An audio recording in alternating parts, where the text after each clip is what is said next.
tardes o bien buenos días. El micro está aquí.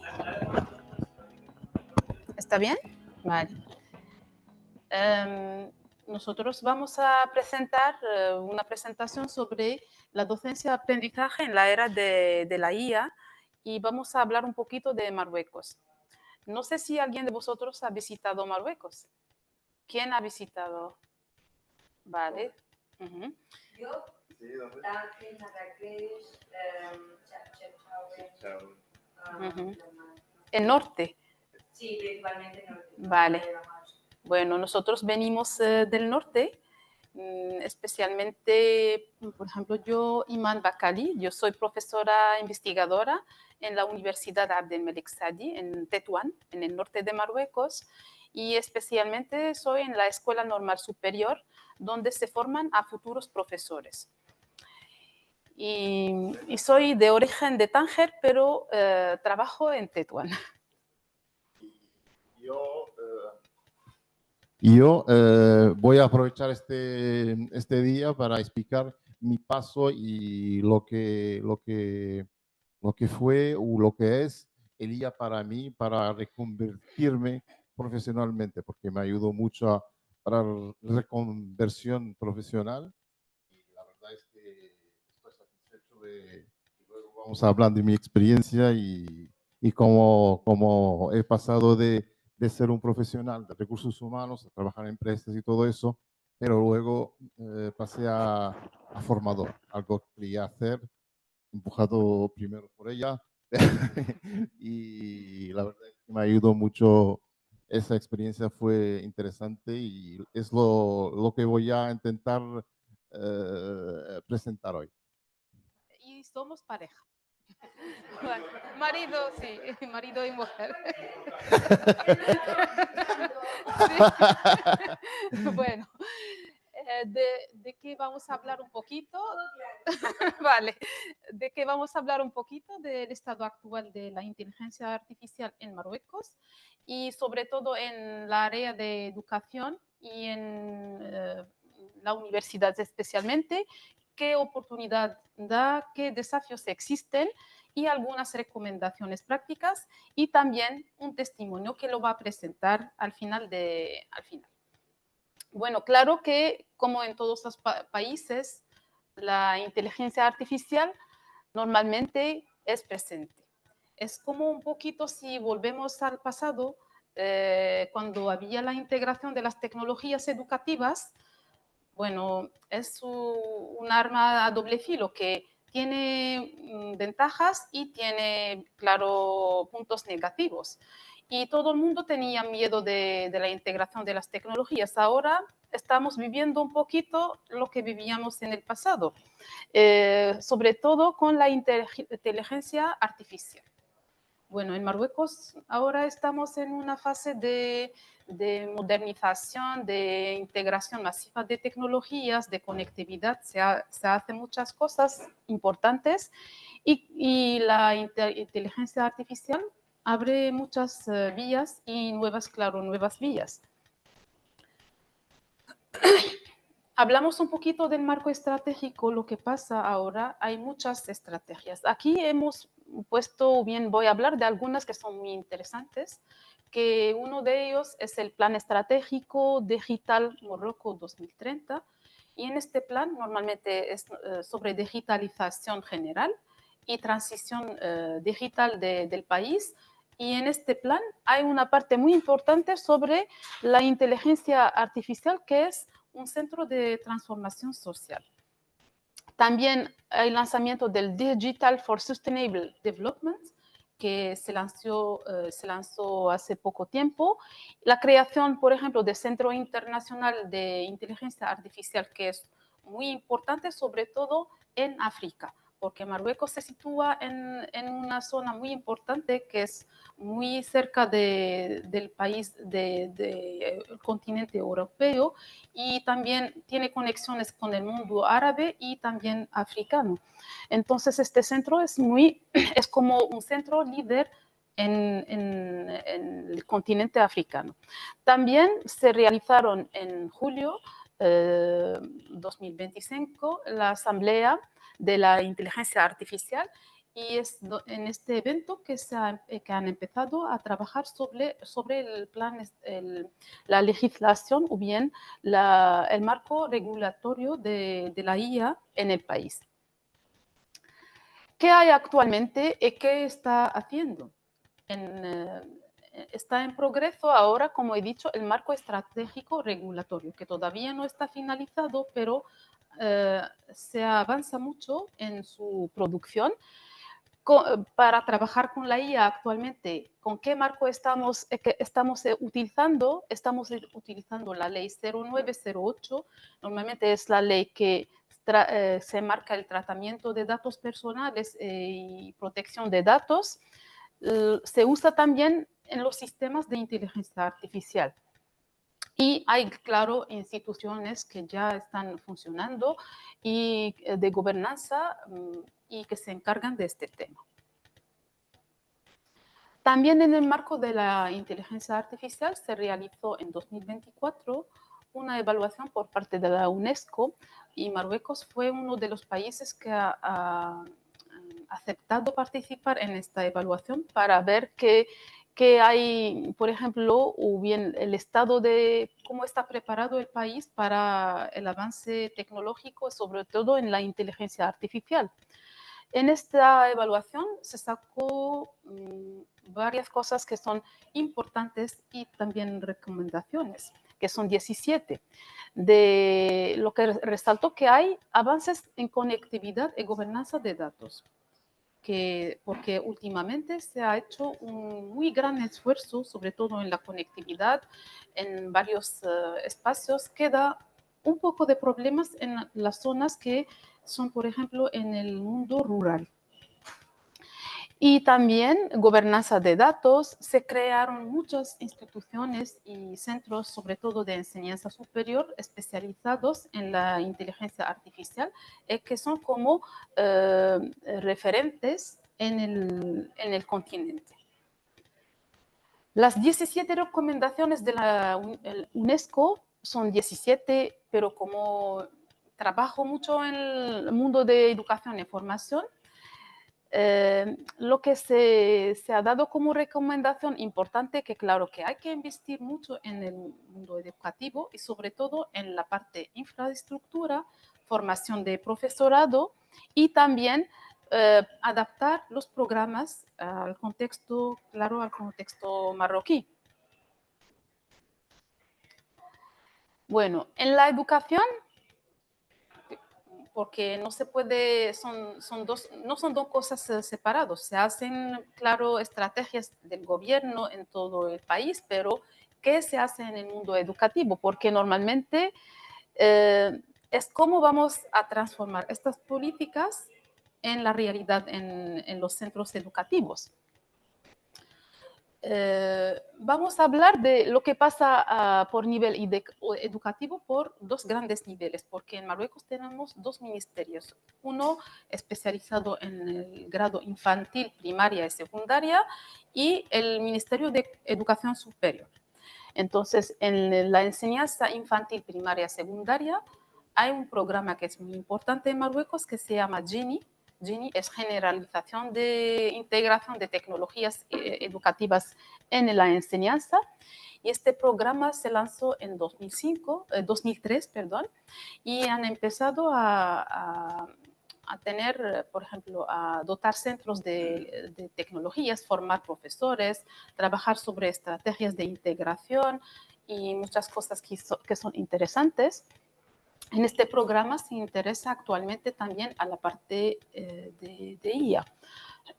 Hay varios proyectos pilotos también de digitalización de centros, que está en algunos centros que todavía no está generalizada, y formación de talento en inteligencia artificial que se lanzó para niños de 8 a 14 años. Claro que hay otras iniciativas. En la enseñanza superior, ¿qué pasó? Que ahora estamos hablando o bien trabajando con la estrategia PACT ESRI 2030, porque como hay una estrategia nacional 2030, en varios sectores también hay estrategias relacionadas con estos sectores. Este pacto tiene bueno, varios objetivos. Uno de los objetivos importantes es fortalecer las competencias digitales en el mundo universitario de los profesores y también estudiantes, y fomentar la investigación usando la inteligencia artificial. También se han creado muchos centros de inteligencia artificial y se han añadido módulos específicos de inteligencia artificial. Por ejemplo, en mi caso, en la escuela donde trabajo, que soy profesora de tecnología educativa para profesores, para futuros profesores,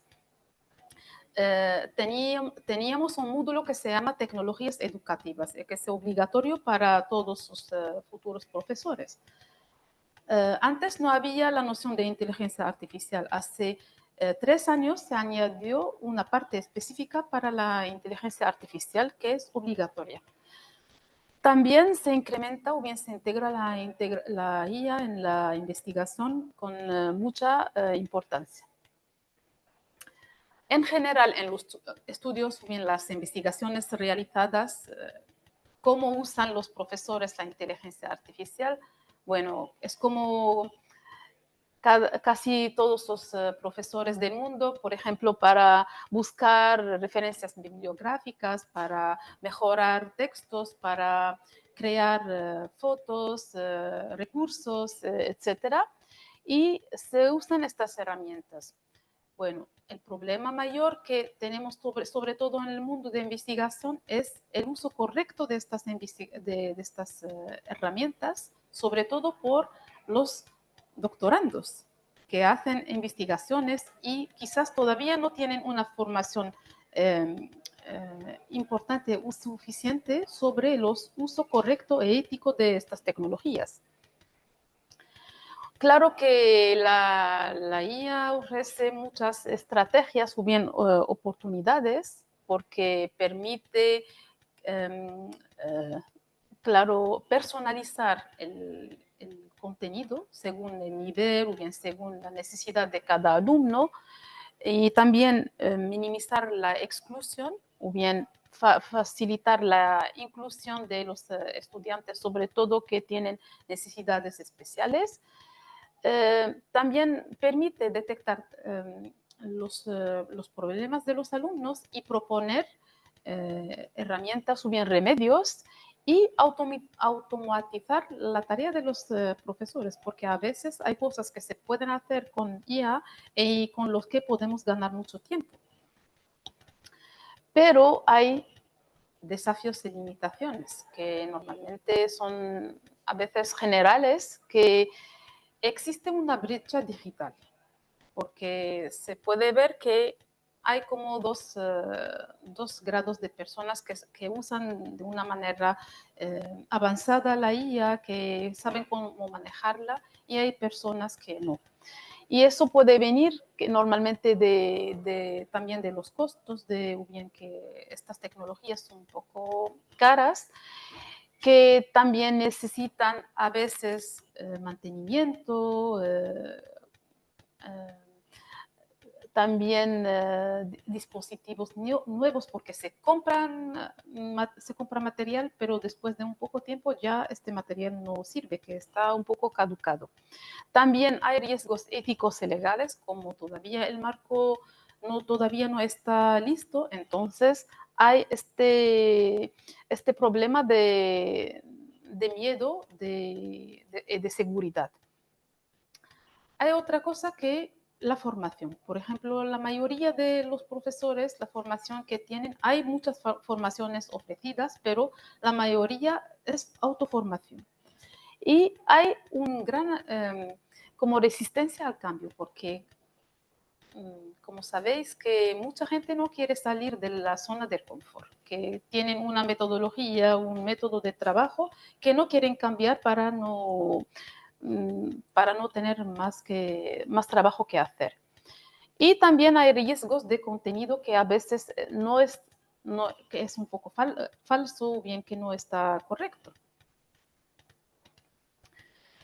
Bueno, con lo relacionado con lo que he dicho, recomienda, hay muchas recomendaciones, pero lo importante son por categorías. Por ejemplo, la primera, claro, infraestructura, material, hay que investir más, claro.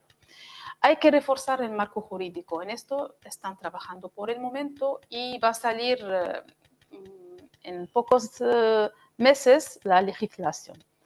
La formación de profesor también hay que reforzar esta formación para un uso ético y crítico, claro. Y también desarrollar contenidos que son adaptados al contexto, porque a veces hay contenido que se puede usar, pero por ejemplo, si os doy un ejemplo, por ChatGPT o bien por la inteligencia artificial, si se usa la lengua árabe, no se puede obtener todo como si se usa, por ejemplo, en inglés. Para resumir lo que normalmente, de lo que he hablado, normalmente, como todas las tecnologías, no podemos decir que no es un problema ni una solución. Eso depende de cómo lo vamos a usar y cómo la vamos a implementar. Normalmente que tiene que tener algunos puntos muy importantes, hay que implementarla de una manera crítica, ética, equitativa y, claro, sostenible, que hay que tener este punto que es también muy importante. Bueno, ahora voy a dar la palabra a Mohamed Said para hablar un poquito de su experiencia con la IA en un contexto muy especial. Pues como en la presentación, yo la verdad es que vi que era interesante hablar un poquito de mi experiencia porque es el lazo que yo he tenido con la IA. Es un lazo verdadero, es un lazo real que me ayudó a reconvertirme profesionalmente. Y yo tengo experiencia en recursos humanos, era responsable de recursos humanos, estaba al mando de servicios como selección, formación, así que tengo un lazo también con la formación y también con la administración, técnico administrativo de recursos humanos. Pero a un cierto momento, no sé si influenciado por, por ella, pero la formación empezó a gustarme y a tentarme. Y luego a un cierto momento tuve la oportunidad de ejercer como formador, pero había esa pregunta, ese miedo de cómo lo voy a hacer. Y ahí donde descubrí yo realmente la IA. La IA y fue como aquí la imagen, intento que sea claro, era la único paracaídas que yo tenía para no me tiré al vacío y la IA era mi paracaídas. ¿Y por qué? Porque la IA me ayudó al principio a organizar mis ideas, a tener un plan de curso, algo que no o antes no lo hacía, no lo sabía hacer. Pero sí que gracias a la IA y empecé a tener ese contacto con la IA y me dio plan de curso, un objetivo pedagógico y francamente me ayudó porque he ganado muchísimo tiempo con eso, algo que no podía hacer. Al principio era un admirador, es que veía que le preguntaba algunas cosas y me daba cosas que yo ni siquiera sabía que existía. Era un admirador total, algo me quedaba abierto, le decía cosas y me sacaba cosas que yo no sabría que existían. Y claro, al hablar con ella y todo eso, era un admirador, vamos, hasta un cierto momento pero siempre hacía el curso, lo sacaba de la IA, informaciones y tal, lo sacaba de la IA, pero siempre notaba que faltaba algo a mi curso, algo faltaba, no sabía lo que era entonces, pero algo faltaba, no sabía lo que faltaba. Y en un cierto momento, una vez tuve que hablar de la comunicación. Y a aquel momento me acordé de una experiencia de un curso que tenía yo cuando era en el aula, de un profesor que nos contaba una experiencia. Esa experiencia a mí me ha impactado y me ha marcado, y que habla de la comunicación. Y no sé si es una coincidencia, porque os voy a contar la experiencia, porque es un mismo de la realidad. Se cuenta que había un rey muy antiguo del siglo XIII, me parece, del siglo XIII, que quería saber cómo el humano llegó a hablar, a tener un idioma. Y entonces él pensó, va a criar unos bebés, no sé, unos 10 bebés, les va a meter en un aula y va a prohibir a sus criadores de hablar con ellos. Nada, darles comida y que salgan. Si les habla, les mata. Así de simple. Y no sé, para él quería saber qué idioma van a sacar. Y no sé si vosotros podéis imaginar qué idioma han sacado. Español, árabe, francés. ¿Qué han sacado? ¿Qué idioma han sacado? Murieron todos. Todos sus niños murieron porque no había ni risa, ni afecto, ni nada. Y por eso digo que no sé si es una coincidencia, porque mi contacto con la IA había un antes y un después de esa experiencia. Y porque sin afecto, sin sentimientos, no se puede desarrollar nada, en absoluto. Y claro, la IA, cuando pregunté a la IA por esa experiencia para que me sacara la información de la IA, utilicé varios motores. Primero, fui a ChatGPT y me dijo que no había esa experiencia. Yo estaba seguro de que había esa experiencia. Luego, ahí descubrí otros motores de inteligencia artificial, como Gemini o Copilot. Gemini me dio la experiencia. Me dijo que sí, esa experiencia existe, tal y tal y tal y tal. Y yo, en aquel momento, volví a ChatGPT y dije, ¿por qué me dices que no existe esta experiencia? Existe, y le di los datos que vi en Gemini. Y luego me sacó esa respuesta. Me dijo que ChatGPT me dijo, lo siento, me he equivocado. Y ahí cambió todo. Porque yo en aquel momento sentí que estoy hablando con un motor, y eso era buenísimo, porque a mí me estructuró mi manera de trabajar con el motor, con la IA. Y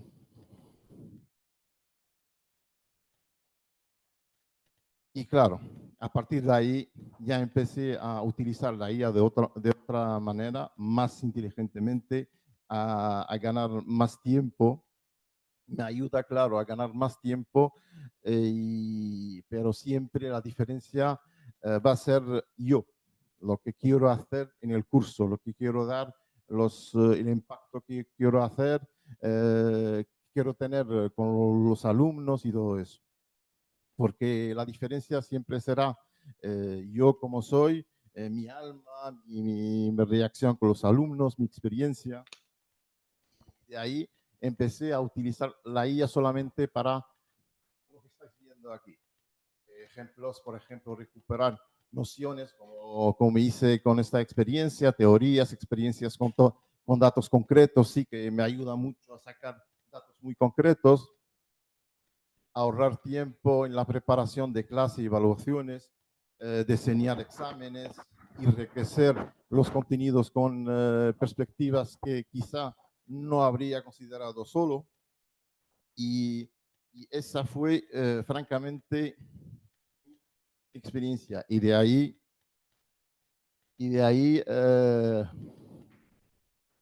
la IA nos ofrece una oportunidad. Claro que la conclusión que saqué entonces, que la IA nos ofrece una oportunidad maravillosa, liberarnos de tareas repetitivas para dedicar más tiempo a lo que realmente importa, que es acompañar, escuchar y guiar, bien, iba a decir bien eso, a nuestros alumnos. Y por fin, la conclusión que he sacado al final, que es esta, simplemente que es la inteligencia artificial puede procesar información, pero no, y la inteligencia humana puede transformarla en educación. Es solamente eso. Y gracias por su atención. No sé si hay preguntas. ¿Sí? Bueno, yo primero enhorabuena por la presentación. Gracias. Porque aparte que tenéis un español maravilloso, pero siempre hace una presentación en otro idioma, que no es la lengua materna, creo que tenéis muchísimo. Muchas gracias. Vale, que normalmente hay dos niveles. Unos que lo ven como una oportunidad, que lo usan, que también enseñan a los estudiantes cómo usarla de manera correcta, también lo integran en los, como por ejemplo la primera presentación que hemos visto, ya intentan crear actividades donde ellos piden a los estudiantes de usar la tecnología para realizar las tareas. Y también hay otros que lo ven como un problema, como una catástrofe, que no hay que usarla, es un peligro, que vamos a perder creatividad, reflexión, manera de trabajo. Bueno, eso siempre, como he dicho, cuando estaba la integración de las tecnologías al principio, siempre hay por y contra. Entonces, por eso hay dos niveles. Bueno, si no hay otra pregunta, dejamos el sitio para la siguiente, sí. Y muchas gracias por vuestra atención.